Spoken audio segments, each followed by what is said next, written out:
Во петок ќе имаме онлайн состанок, а на крајот на август, прва средба на која ќе биде избран председателот на комисијата за избор на тројца кандидати за Европскиот суд за човекови права во Страсбург. Ни изјави телефонски председателот на Уставниот суд Дарко Костадиновски, кој е нов член на новата комисија. Откако владата го поништи првичниот избор на првата комисија со кратко објаснување дека кандидатите не исполнувале критериумите. На 25-ти ги поканив членовите на комисијата во Уставниот суд да седнеме и конкретно да почнеме со работа. Со одлуката за формирање на комисија имаме јасни надлежности, значи имаме неколку чекори за да се комплетира целиот процес. Прва работа што не очекува е да распишеме јавен оглас.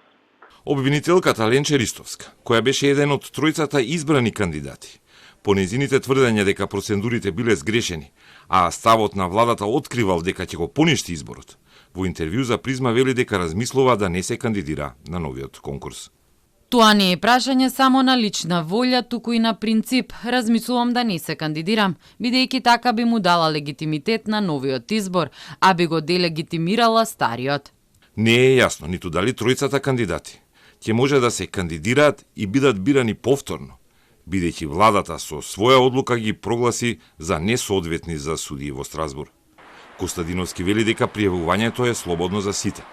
Негова цел и задача на комисијата е да ги се изберат најдобрите кандидати, чиј список ќе биде веднаш испратен на проверка и потврда во Страсбург. Се надеваме дека ќе имаме квалитетни кандидати, од кои ќе го направиме изборот на тројца за кои ние ќе сметаме дека се најстручни и најкомпетентни, најсоодветно ќе одговорат на таа должност.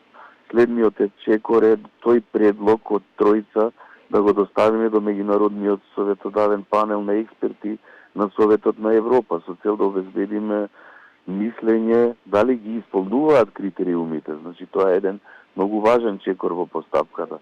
Па дури од кога ќе го добиеме ние мислењето на експертскиот панел од Советот на Европа, дури тогаш ќе го доставиме предлогот за избор на тројца кандидати на владата на Македонија на усвојување. Обвинителката Рисовска пак без многу детали ги спомна и предметите кои ги води како можна причина за владиното поништување на првиот конкурс. Не би сакала да верувам дека мојата јавно обвинителска работа и предметите по кои постапувам имаат врска со одлуката на владата. Еден од предметите на Ристовска е Талир 2 и е директно поврзан со имотот на ВМРО ДПМН. Судот веќе 3,5 месеци одлучува по барањето на партијата. Имотот, партиското седиште и штабови низ Македонија да бидат одмрзнати и да се вратат под владение на владеачката партија. Ристовска дала негативно мислење за одмрзнување на имотот. Владата на 22 јули ја поништи постапката за избор на тројцата кандидати за Страсбург.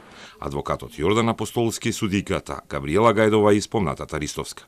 Освен неисполнување на критериумите, премиерот Мицковски наведе дека вистинската вистина ја кажува владата и дека новата комисија ќе избира независно и стручно и е во составот првите луѓе на 5 судски институции.